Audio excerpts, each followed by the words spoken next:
Hello, everybody, and welcome to Poland Daily Travel. And we are going to be talking with Nicholas Richardson in this installment about favorite travel stories. I mean, we could do a favorite Poland travel story, I suppose, couldn't we? We could. Yeah.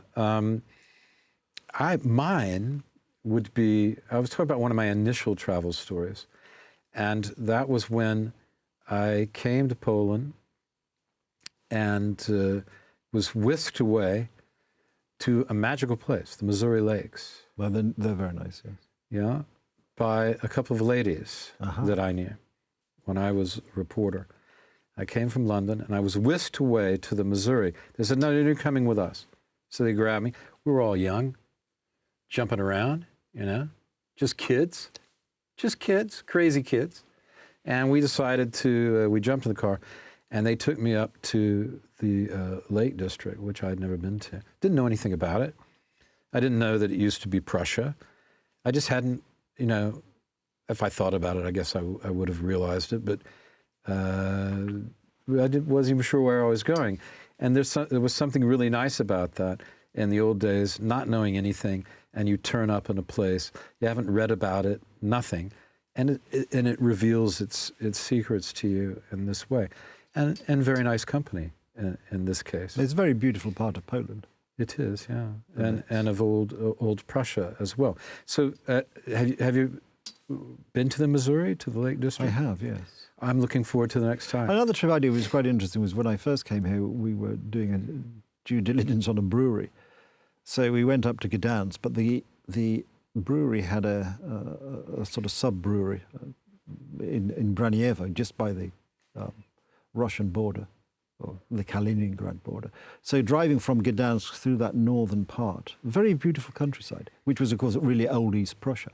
And you could see the difference, because there was still, despite the ravages of 40-odd years of communism, the villages and the buildings were somehow different, and the landscape was somehow different. And that was just fascinating, because I'd not been here very long, and it was very, very new and completely unexpected, this trip, and it was really very nice. And when we got to the brewery, the beer tasted even better. So that was really very, very interesting. Sometimes it's doing ordinary things. Or I remember the first long distance train trip I took here, say, to go to Krakow for the first time. Again, the train was actually quite an interesting journey. And seeing the man, if you went for an omelette, he would actually cook an omelette. You know, a real chef with a real frying pan, as the train moved from side to side, producing your fresh omelette. And things were still done in this old-fashioned way, which is actually rather nice. And then getting, of course, to Krakow, which itself is spectacular. And then visiting the salt mines nearby. Again, fascinating journey. So there are things. And when you look out of the window of the train, you sort of see exotic birds, well, not, you know, things like storks, which you might not see I don't think we have storks running wild in England or flying wild. No, you don't. And sort of, you felt the sense of a countryside which was relatively unspoilt by modern agriculture. I mean, that's probably changed now. There are probably a lot more chemicals, a lot more big, expensive farm machinery. But you still got that sort of feeling of a country which was still slightly wild. Particularly the eastern part of Poland. Yeah. I won't say exclusively, but particularly the eastern part, or Kashuba, which is just below Gdansk. These sort of areas northeast.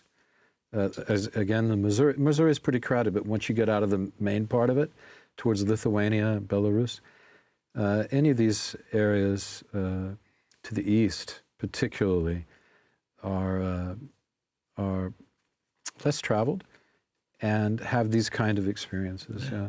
Take a bicycle and just go virtually anywhere, and you come upon places worth seeing.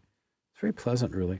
And yes, as you say, it's a bit still, I don't know how long for, but still somewhat the land that time forgot. Yeah, relatively unspoilt, I think.